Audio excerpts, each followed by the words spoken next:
नमस्कार मित्रों। एग्रीकल्चर के स्पेशल एडिशन में आप सभी का स्वागत है। आज हम बात करेंगे वाटर की वेस्टेज मिनिमाइज़ करने के बारे में।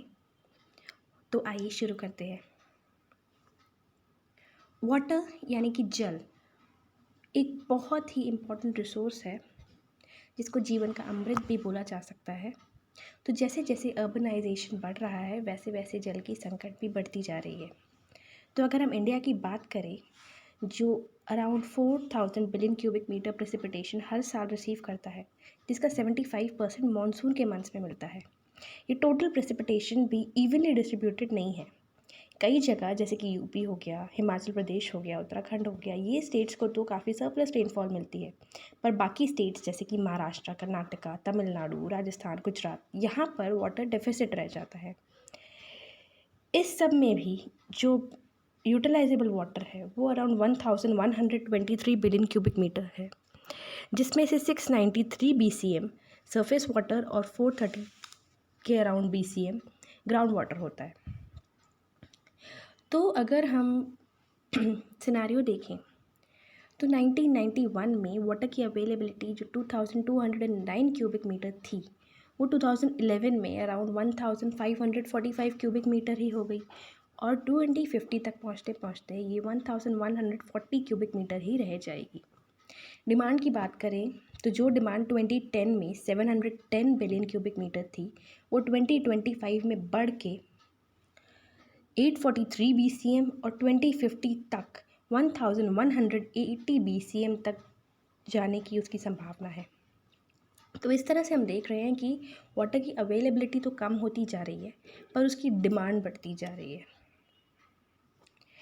आगे अगर हम ग्राउंड वाटर की बात करें तो इंडिया की 1.35 बिलियन की population, around 80% population ground water पर डिपेंड करती है अपने सारे नीड्स को पूरे करने के लिए, जैसे कि वो इरिगेशन हो सकता है, ड्रिंकिंग वाटर हो सकता है या दूसरे पर्पसेस के लिए। तो इन सब के लिए ग्राउंड वाटर पे बहुत ज़्यादा डिपेंडेंस है इंडिया की।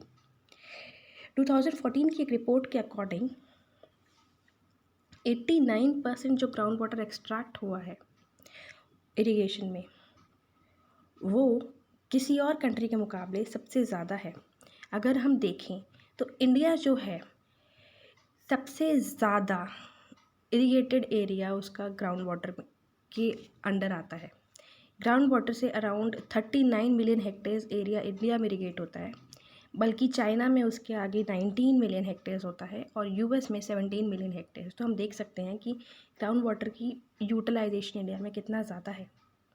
हाउस होल्ड सेकेंड नंबर पे आता है जिसका 9% शेयर है ग्राउंड वाटर यूज़ में। उसके बाद आता है इंडस्ट्री जिसका 2% शेयर है। तो ऐसे हम बोल सकते हैं कि ग्राउंड वाटर की लेवल बहुत ज़्यादा रिड्यूस हो गई है। 2007 से 2017 के बीच में 61% ग्राउंड वाटर रिड्यूस हो चुका है। तो ग्राउंड वाटर की अगर हम बात करें तो उसकी इम्पोर्टेंस इस तरह से देखी जा सकती है कि ग्राउंड वाटर एक बफर की तरह एक्ट करता है। जब 1963-66 या उसके बाद भी जब ड्राउट आया तो फूड ग्रेन के प्रोडक्शन पर ज़्यादा इम्पैक्ट नहीं पड़ा, क्योंकि ग्राउंड वाटर का यूसेज बहुत ज़्यादा वाइड स्प्रेड था, तो लोगों को फ़र्क ही नहीं पड़ा। और ग्राउंड वाटर से इरिगेट किए हुए जो फील्ड्स होते हैं, जो फार्म्स होते हैं, उनकी प्रोडक्टिविटी भी ज़्यादा होती है क्योंकि वो रेडली अवेलेबल वाटर हो जाता है। तो इस तरह से ग्राउंड वाटर एक बहुत ही इम्पॉर्टेंट रिसोर्स है, बहुत ही क्रिटिकल रिसोर्स है। वर्ल्ड बैंक की एक रिपोर्ट के अकॉर्डिंग अगर इसी तरह हम ग्राउंड वाटर को एक्सप्लॉइट करते रहे तो आने वाले 20 ईयर्स में अराउंड 60% एक्वाफर्स जो हैं क्रिटिकल कंडीशन में आ जाएंगे, जिससे एग्रीकल्चर और फूड सिक्योरिटी को बहुत बड़ा शॉक लग सकता है। तो हम बात करते हैं गवर्नमेंट के इनिशिएटिव्स के बारे में। जैसे कि अभी हाल ही में जल शक्ति मिनिस्ट्री का निर्माण हुआ है वाटर के कंजर्वेशन के लिए। तो कुछ और स्कीम्स भी हैं जो काफ़ी इंपॉर्टेंट हैं, जैसे कि जल जीवन मिशन, जल शक्ति अभियान, प्रधानमंत्री कृषि सिंचाई योजना। इनके बारे में हम आज बात करेंगे। तो पहले बात करते हैं जल जीवन मिशन की। ये मिशन अगस्त 2019 में लॉन्च किया गया था और इसका मेन फोकस वाटर की डिमांड और सप्लाई को लोकल लेवल पर मैनेज करना था और हर घर को पानी प्रोवाइड कर दिया जाए बाय 2024। तो ये इसका मिशन है। तो इसके लिए ये इंफ्रास्ट्रक्चर क्रिएट करता है। इंफ्रास्ट्रक्चर में हमारे को किस किस चीज़ के लिए चाहिए इंफ्रास्ट्रक्चर, हो सकता है रेन वाटर हार्वेस्टिंग के लिए, ग्राउंड वाटर के रिचार्ज करने के लिए और वेस्ट वाटर के मैनेजमेंट के लिए, जो भी हमारा घरों से हाउस होल्ड का जितना भी वेस्ट वाटर होता है तो उसका मैनेज करने के लिए। इस मिशन के बेनिफिट्स क्या हैं कि हर घर को पानी पहुंचेगा, पाइपलाइन वाटर सप्लाई, साफ़ और ड्रिंकेबल वाटर मिलेगा, ग्राउंड वाटर का लेवल रिचार्ज होगा, इंफ्रास्ट्रक्चर बेटर होगा, वाटर बोर्न डिजीज़ और वाटर की वेस्टेज कम होगी। ये अगस्त 2019 में आई थी ये जल जीवन मिशन। नेक्स्ट हम बात करते हैं जल शक्ति अभियान की। तो अगर हम इसकी बात करें तो ये मिनिस्ट्री ऑफ जल शक्ति के अंडर पहला कैंपेन है। ये काफ़ी टाइम बाउंड और मिशन मोड पे चलने वाला एक कैंपेन है जो वाटर स्ट्रेस्ड ब्लॉक्स को पे फोकस करता है।